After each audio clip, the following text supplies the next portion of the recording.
em 1 Reis, capítulo 19.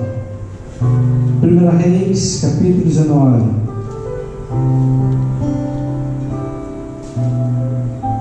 Amém? Todos acharam? 1 Reis, capítulo 19, versículo 1 em diante. Assim diz a palavra de Deus. Acabe fez saber a Jezabel tudo quanto Elias havia feito, e como matara todos os profetas à espada. Então Jezabel mandou o mensageiro Elias a dizer-lhe: faça-me os deuses como lhes aprouver, se amanhã a estas horas não fizer eu à tua vista como fizeste a cada um deles. Temendo, pois, Elias levantou-se e para salvar sua vida se foi e chegou a Berseba, que pertence a Judá, e ali deixou o seu moço. Ele mesmo, porém, se foi ao deserto, caminho de um dia, e veio e se assentou debaixo de um zimbro, e pediu para si a morte, e disse: basta, toma agora, ó Senhor, a minha alma, pois não sou melhor do que meus pais. Deitou-se e dormiu debaixo do zimbro. Eis que um anjo tocou e lhe disse: levanta-te e come.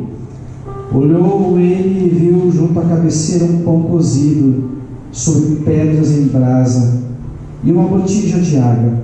Comeu, bebeu e tornou a dormir. Voltou segunda vez o anjo, tocando e lhe disse: levanta-te e come, porque o caminho te será sobre modo longo. Levantou-se, pois, comeu e bebeu, e com a força daquela comida caminhou 40 dias e 40 noites até Horebe, o monte de Deus. Amém. Até aqui. Deus amado e Deus bendito, nós nos submetemos, Senhor, ao teu senhorio e à tua vontade. Agora te pedimos, Senhor, que o Senhor abra o nosso entendimento. Abra, Senhor amado, o nosso coração, a nossa mente para ouvir a tua voz. Abra os nossos ouvidos espirituais, para que, ouvindo, nós tenhamos coragem de colocar em prática tudo que nós estamos aprendendo. Senhor, nós pedimos humildemente, fica conosco. Afasta, Senhor, todo cansaço, afasta, Senhor, todo sono, afasta tudo aquilo que porventura venha tentar roubar a tua palavra. É o que nós te pedimos e desde já agradecemos em nome de Jesus. Amém e amém. Pode sentar, queridos. Palavra muito interessante é essa. E o título de hoje é recomeçar. Sabe, queridos, que a nossa vida, ela é uma constante recomeçar. Ou seja, nós estamos sempre recomeçando. Pastor, como? Muito fácil. Toda vez que você dorme, no outro dia você acorda, você está recomeçando. A palavra de Deus diz que a tristeza, o choro, pode durar a noite inteira, mas pela manhã vem a alegria. Ou seja, independentemente do sofrimento, da tristeza, da angústia, da luta que nós temos, Deus sempre nos dá uma oportunidade de recomeçar. E que bom que nós temos esse direito de recomeçar, porque ao longo da nossa vida nós fazemos muitas coisas certas, mas muitas besteiras também. Ao longo da nossa vida a gente ajuda muitas pessoas, mas também a gente fere muitas pessoas. Ao longo da nossa vida nós somos feridos também. Então, com o tempo a gente vai desanimando, vamos perdendo a força, vamos perdendo o ânimo, a culpa, o medo, o desânimo vai nos sobrecarregando, e chega um momento que parece a gente não ter mais força para caminhar. Foi o que aconteceu com Elias. Há na cultura oriental, na cultura japonesa, uma técnica chamada kintsugi. Essa técnica é bem interessante porque ela pega vasos de cerâmica que foram quebrados, e esses vasos são restaurados, colados novamente. Mas essa resina que cola esses vasos, ela tem uma cola especial, e junto com essa cola tem ouro. Então o vaso que antes não prestava, o vaso que antes deveria ser colocado fora, esse vaso agora, ele é útil, ele é mais precioso do que antes, porque ele foi restaurado. O valor desse vaso é maior ainda do que anteriormente. Pastor, por que o senhor está falando isso sobre essa técnica japonesa? Porque a cultura oriental aprendeu a valorizar e não colocar fora, a reciclar, a dar um novo valor para as coisas. Interessante, se eu tivesse colocado aqui uma foto, vocês iam ver um vaso reciclado nessa cultura do kintsugi. Ele fica bonito, ele fica lindo, ou seja, aquilo que seria fraqueza, aquilo que seria o feio, se torna bonito. A fraqueza do vaso quebrado, restaurado com as rachaduras, tornam-se lindos. O detalhe da cicatriz torna-se belo. Assim somos nós. A vida, ela vai nos ferindo. A vida vai trazendo dentro de nós marcas. Agora tem uma diferença entre ferida e cicatriz. A ferida, ela dói. Quando você toca na ferida, porque ela está aberta, ela pode ser infeccionada e ela causa dor. Já a cicatriz, tu toca, mas você não sente mais dor. Então, ao longo da nossa história, tem momentos que as nossas feridas estão abertas e sentimos dores, marcas, rejeição, abandono. Mas se nós permitirmos que Deus restaure, assim como essa técnica, as feridas se transformam em apenas cicatrizes. Estão lá para mostrar que um dia nós nos cortamos, um dia nós nos machucamos, mas fomos restaurados, e o resultado final é muito mais bonito. Então, se vocês pesquisarem, vocês vão ver essa técnica. Os vasos, os objetos de cerâmicas que são restaurados com essa técnica, mostra a imperfeição, mas aonde havia a imperfeição, está aquela cola com ouro, torna-se mais precioso, torna-se mais valioso. Assim é como Deus vê as nossas cicatrizes. Elas estão lá para nos mostrar que um dia nós caímos, um dia nós fomos feridos, um dia nós sentimos dor, mas aquilo já é passado. Deus transforma a dor em crescimento, em amadurecimento. Elias, ele estava deprimido. Olha só a situação de Elias. Elias foi chamado por Deus para profetizar, para trabalhar num reinado horrível, num reinado onde havia um homem mau chamado rei Acabe, e a rainha era pior ainda, chamada Jezabel. E ele chega agora para o rei Acabe e diz: rei Acabe, rainha Jezabel, por causa da idolatria, por causa da feitiçaria, por causa dos teus pecados, vocês fizeram todo Israel pecar, então não vai mais chover, segundo a minha palavra. E ele saiu e foi para o ribeiro de Querite. Lá nesse ribeiro de Querite, ele foi alimentado por corvos. De manhã e de tarde traziam pão e água. Coisa interessante. Primeiro, o que eu aprendo?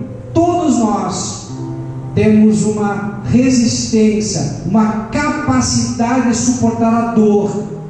Isso se chama resiliência. Capacidade de voltar ao normal. Que nem um elástico. Tu estica, depois volta ao normal. Que nem a palmeira, quando o vento assola, ele volta ao normal. Mas às vezes as nossas perdas são tão grandes. Às vezes os sofrimentos, os traumas são tão grandes, que a nossa capacidade de reação vai diminuindo. O elástico vai gastando a sua força para voltar ao normal. Foi o que aconteceu com Acabe. Foi o que aconteceu com Elias. Ele venceu o rei Acabe. Ele venceu os profetas de Baal, de Astarote, que era a esposa de Baal, um deus que era adorado pelos cananeus, era adorado pelo povo de Jezabel, mas agora ele estava sendo jurado de morte. Então olha só, ele tem que fugir. Ele vai para esse riacho, e lá ele é alimentado por corvos. É claro que é uma ação sobrenatural, porque corvo não alimenta ninguém. Corvo, ele só se alimenta. Mas Deus permite que esse corvo traga comida. Deus permite uma provisão sobrenatural para Elias. Pastor, o que eu aprendo aqui? Às vezes nós passamos por situações difíceis, situações de humilhação. Você não consegue imaginar aqueles que um profeta, um homem de Deus, que sabia que o corvo era um animal imundo, um animal impuro, não podia nem tocar. Imagina ser alimentado por um corvo. Se ele tocasse segundo a lei cerimonial, ele ficava impuro até a tarde. Mas ele tocava no corvo de manhã, e o corvo novamente trazia o alimento à tarde. Então ele estava sempre impuro. Para piorar, agora o riacho de Querite seca. E Deus manda ele para um outro país, para uma outra cidade, outro país, Sarepta. E lá agora ele encontra uma viúva pobre. E essa viúva agora começa a alimentar o profeta. Deus faz um milagre, porque daquela casa jamais iria cessar a farinha e o azeite, até que pelo menos a seca terminasse. Então olha só a situação, ele sai de uma situação de humilhação, sendo alimentado por um corvo, e continua numa situação de humilhação, alimentado agora por uma viúva pobre. Pelo menos ele estava sendo alimentado, pelo menos Deus estava provendo a necessidade dele, mas continuava a situação de humilhação. Você já parou para pensar, comer pão e água por 3 anos? Eu gosto muito de pão, mas não chego a pensar em comer pão todos os dias. Pão e água por 3 anos.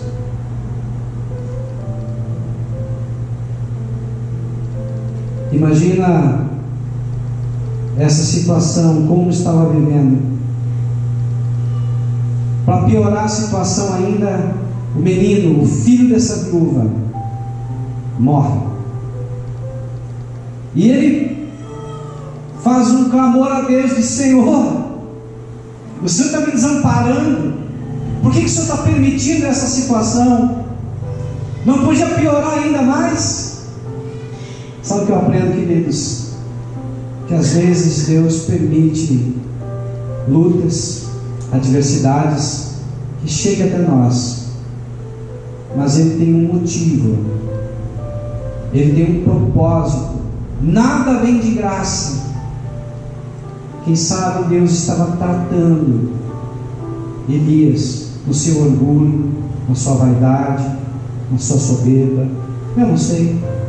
Quem sabe Deus queria que Elias aprendesse a depender totalmente de Deus. Não sei se era isso, mas eu sei uma coisa: que o meu Deus, o teu Deus, o nosso Deus, Ele tem um propósito para todas as coisas. E o menino morreu. Ele pegou o menino nos braços da mãe, levou para o seu quarto, e lá Deus fez o milagre e ele trouxe de volta o filho. É o primeiro caso de ressurreição na Bíblia. O primeiro caso que alguém que estava morto agora ressuscita, volta a viver na Bíblia. Foi uma grande vitória. Mas mesmo assim ainda teve que ficar por 3 anos ainda mais naquela terra. 3 anos e meio de seca. Agora ele pensa: a coisa vai mudar. Deus agora chama Elias e diz: Elias, volta novamente para Israel, porque eu tenho algo muito importante para fazer lá. E ele pensa: agora é o momento de vitória, agora é o momento de restituição, agora é o momento de restauração. Não pode ficar pior. Eu já cheguei no fundo do poço. Mas quando ele chega em Israel, ele é mal acolhido, ele é mal vindo, ele é rejeitado pelos seus, ele é rejeitado pelo rei, ele é rejeitado pelo povo. Por quê? Porque muitos achavam que a causa da seca, a causa da fome, a causa da morte dos animais, a causa da perda da plantação era por causa de Elias, porque Elias tinha profetizado. Sabe, queridos, que eu aprendo que muitas vezes nós colocamos a culpa nos outros e não olhamos para nós mesmos, se o que nós estamos enfrentando foi culpa nossa. É fácil terceirizar a culpa, é fácil colocar para o outro a responsabilidade. E era o que o povo estava fazendo. O povo não compreendeu que a causa da seca era porque o povo estava longe de Deus e vivendo em idolatria. A causa da seca era que o rei, os líderes da nação, estavam longe de Deus e adorando outros deuses. Então a falta de acolhimento, a rejeição só piorou a situação emocional de Elias. Estão entendendo, queridos? Ele passa por perdas, ele passa por humilhação, a situação piora ainda mais quando ele achou que a coisa ia melhorar, e agora ele chegando na sua terra, ele não é acolhido, ele não é abraçado, ele não é bem-vindo. Muitas vezes na nossa própria igreja, muitas vezes na nossa própria casa e família, nós agimos dessa mesma forma. Não acolhemos os fracos, não acolhemos, não abraçamos, não amamos, julgamos, terceirizamos a culpa, colocamos a culpa no outro e não olhamos para nós mesmos. Pessoas precisam ser amadas, pessoas precisam ser abraçadas, pessoas precisam receber perdão. Nós precisamos reconhecer nossos erros e dizer: eu pequei, eu errei. Estão entendendo? O que faz falta é um abraço, o que faz falta é tu acolher, tu dar umas boas-vindas, uma boa noite, a paz. Isso vai adoecendo a alma de muitas pessoas. E agora Elias faz um desafio para Acabe, para os profetas de Baal, para os profetas de Astarote, de Azerá. 450 profetas de Baal, 400 profetas de Azerá, o Astarote, que era esposo de Baal. Sobe agora ao Carmelo, todo Israel agora está junto e está aí a batalha dos deuses. Quem vai vencer? Será que porventura é Baal, que já foi envergonhado, porque Baal é o Deus da fertilidade, ou seja, das chuvas, das colheitas, e por 3 anos e meio Baal foi envergonhado porque ele não agiu e ele permitiu aquela seca. Elias agora lança o desafio. O desafio era o Deus que responder com fogo no altar de sacrifício, no altar do holocausto, e queimar o sacrifício. Esse é o Deus verdadeiro. E os dois deuses agem dessa forma. Baal, porque também é conhecido como Deus do trovão, o Deus da tempestade, o Deus dos raios. Certamente ele vai influenciar, ele vai agir trazendo um raio e queimando aquele holocausto. Só que o tempo vai passando e Baal não responde, e os profetas ficam desesperados, começam a cortar, e as coisas não acontecem.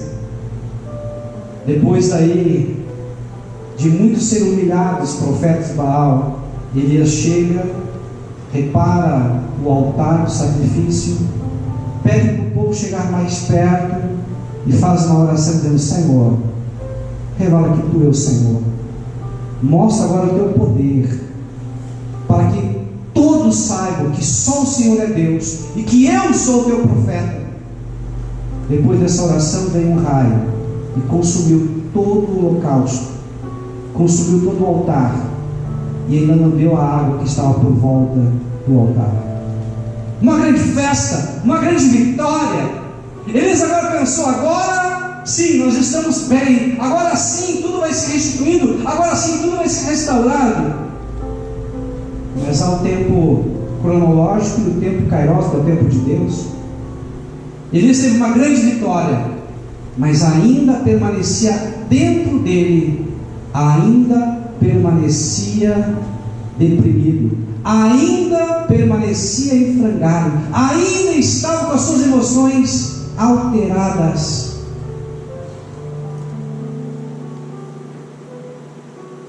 Agora os profetas são mortos, 850 profetas mortos. Elias diz para o rei Acabe vai, que está vindo uma grande chuva, e Deus manda uma grande chuva. Elias corre à frente do rei, ou seja, à frente dos cavalos do rei, um outro ato sobrenatural. Grandes vitórias teve Elias. Mas Elias era um homem que nem eu e você. Quando o rei Acabe falou para Elias, para Jezabel, a sua esposa, o que Elias tinha feito, Jezabel disse: que os meus deuses me matem se eu não matar Elias, se eu não fizer o mesmo que Elias fez com os meus profetas. E Elias ficou realmente com medo. Elias ficou deprimido. Eu aprendo que há alguns estágios da depressão. Primeiro estágio, tristeza. Segundo estágio, desinteresse pelas coisas. Terceiro estágio, necessidade de ficar sozinho, fuga da realidade. Quarto estágio, perda do gosto por tudo, até chegar no clímax, que é o desejo da morte. A vida perde o sentido. Elias agora queria morrer. Elias agora vai até Berseba, uma outra cidade que vai para o sul de Judá, deixa o seu moço, seu assistente lá, e depois ele sai. Ele para agora diante de uma árvore pequena, de 3 metros de altura, um zimbro, e lá ele deita e dorme, e lá ele ora e diz: Senhor, eu não sou melhor que os meus pais, não sou melhor que os meus outros profetas, me mata, Senhor. Porque na cultura judaica você não podia se suicidar, era uma vergonha, era uma desgraça para si, para sua família, ainda mais ele como profeta. Então ele pede que Deus tire a vida dele. E aí agora eu começo a compreender e entender a cura da depressão para um novo recomeço. Primeiro, Elias foi humilhado, teve que comer da boca de um corvo. Elias teve que depender de uma viúva pobre. Elias foi parar no chão. Agora Deus chama um anjo, e esse anjo acorda Elias. Esse anjo oferece um pão e uma botija de água, e Elias come. Elias volta a dormir de novo, porque ele estava deprimido. E novamente, passando mais um tempo, o anjo acorda ele novamente, faz ele comer de novo, faz ele beber de novo, e diz: come e bebe bastante, porque a viagem é longa. O que eu aprendo aqui? Primeiro, a tua miséria acabou. Glória a Deus. Agora é o céu que está te alimentando, é o céu que está te provendo. O tempo de escassez acabou, o tempo de seca acabou, o tempo de fome acabou. Agora é Deus que está no controle. Mas Elias ainda estava deprimido. Elias ele não tinha força para lutar. E ele vai agora para o Monte Horebe, o Monte Sinai, 40 dias e 40 noites, ou seja, ele podia chegar em Horebe em 15 dias, 20 dias. Ele leva mais do dobro do tempo para chegar no Monte Sinai ou Monte Horebe. O que eu aprendo quando nós estamos fracos, quando nós estamos deprimidos? Mesmo caminhando na direção certa, nós não caminhamos com a velocidade e com a agilidade certa. Elias chega agora no monte,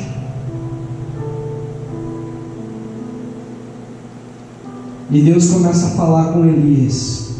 Primeiro Deus fala através de um vento forte, depois através de um terremoto, chuva, tempestade. Depois Deus se manifesta através do fogo. Na verdade, Deus sempre fala. Nós que não ouvimos, não estamos atentos, não temos sensibilidade e percepção para Deus falando conosco. Agora, todo esse tipo de teofania, ou seja, manifestação da presença de Deus, era na verdade representativo. Estava representando as emoções abaladas de Elias. Estava mostrando como Elias estava por dentro. As emoções de Elias estavam abaladas, perturbadas. Ou seja, o trovão, o fogo, a tempestade, o terremoto mostrava como um espelho como as emoções de Elias estavam. E Elias não ouviu Deus na tempestade, não ouviu Deus no terremoto e não ouviu Deus no fogo.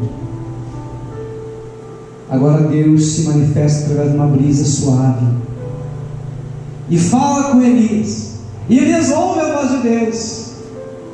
Interessante que essa passagem mostra que aí começou a cura, porque o vento suave, a brisa, tipifica a paz, tipifica o descanso, tipifica que Elias, as emoções de Elias começou a se aquietar. Sabe o que ele tem que fazer de vez em quando? Aquela oração do salmista: aquieta a minha alma, ó Senhor. Senhor, eu quero ter paz. Senhor, eu quero ter equilíbrio. Senhor, eu quero pensar e ver as coisas de uma forma correta. Porque às vezes nós não vemos essas coisas, vemos de uma forma toda perturbada.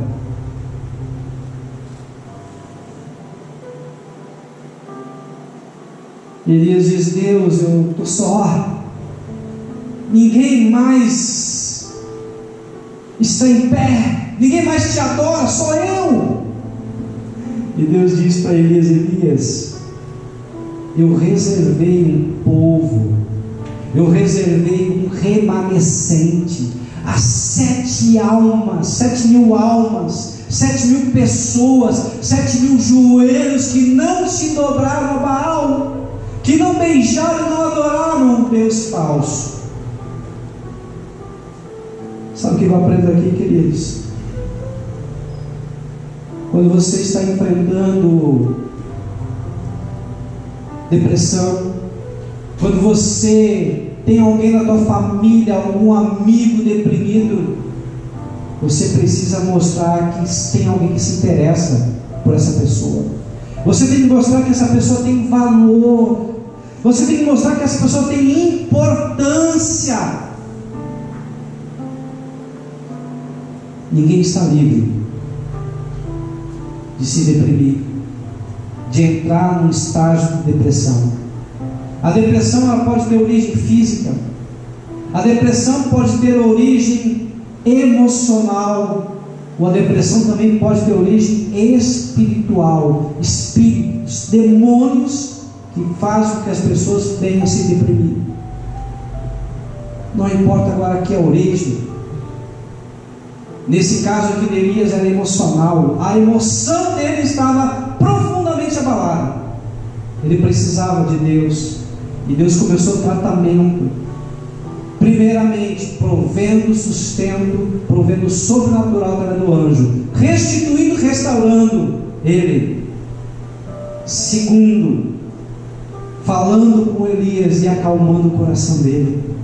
Terceiro, falando para Elias que ele não estava só, que ele era importante, que ele tinha valor, tinha outras pessoas juntamente com ele. Quem sabe você vai falar com essa pessoa que está com depressão, e você vai dizer para essa pessoa que ela tem valor.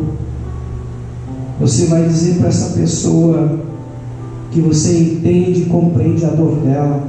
Você vai falar para essa pessoa que outras pessoas também já passaram para a mesma situação e venceram.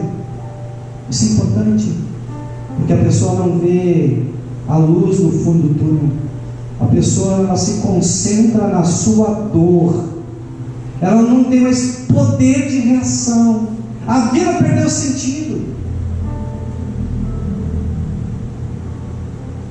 Por fim, para curar a depressão, Deus dá uma perspectiva futura. Deus dá um novo propósito para Elias. Deus disse para Elias: Elias, o teu ministério não acabou.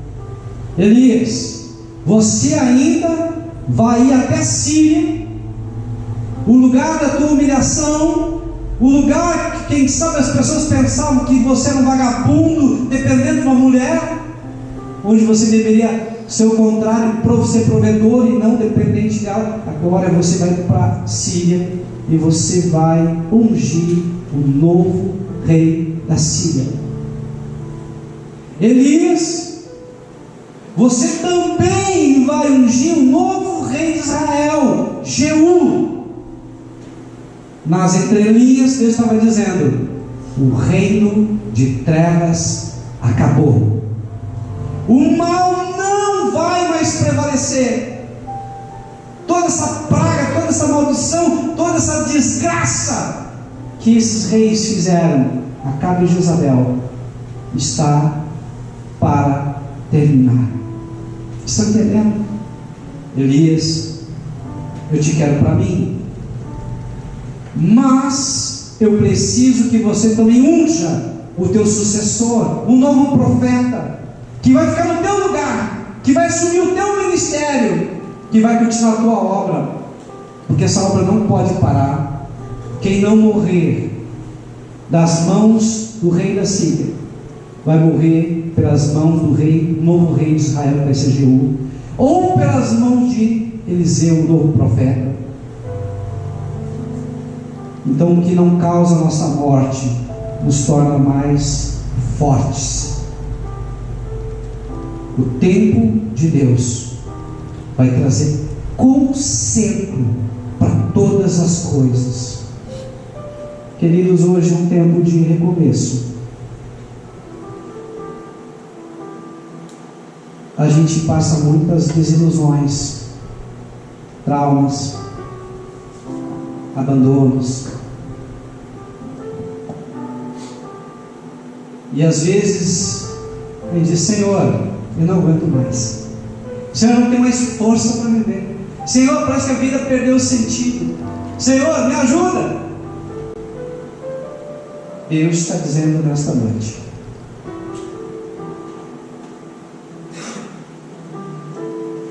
eu estou decretando agora um novo tempo. Eu estou decretando agora um recomeço, restituição, restauração. O tempo do fracasso, o tempo da humilhação acabou. Te levanta. O teu ministério não passou. Não é hora de você morrer, mas é hora de você se colocar em pé. Deus vai trazer cura, Deus vai trazer restauração, Deus vai trazer restituição, Deus vai trazer uma vida nova e abundante. Basta apenas você crer, basta apenas você compreender, basta apenas você aceitar. O tempo de humilhação acabou. Creia, essa palavra é para você que estava pensando em desistir, que estava pensando que tudo acabou. Deus é Deus de recomeço, e hoje vai recomeçar uma nova história na tua vida. Você precisa apenas crer, confiar e tomar uma posição, uma atitude. Não olhar mais para trás, não olhar e focar para a tua dor, para o teu sofrimento, porque isso não adianta nada, só piora as coisas. Mas você tem que ouvir a voz de Deus e se levantar e lutar e vencer. Hoje é esse dia. Amém? Amém? Amém. Fique em pé nesse momento, nós vamos estar orando.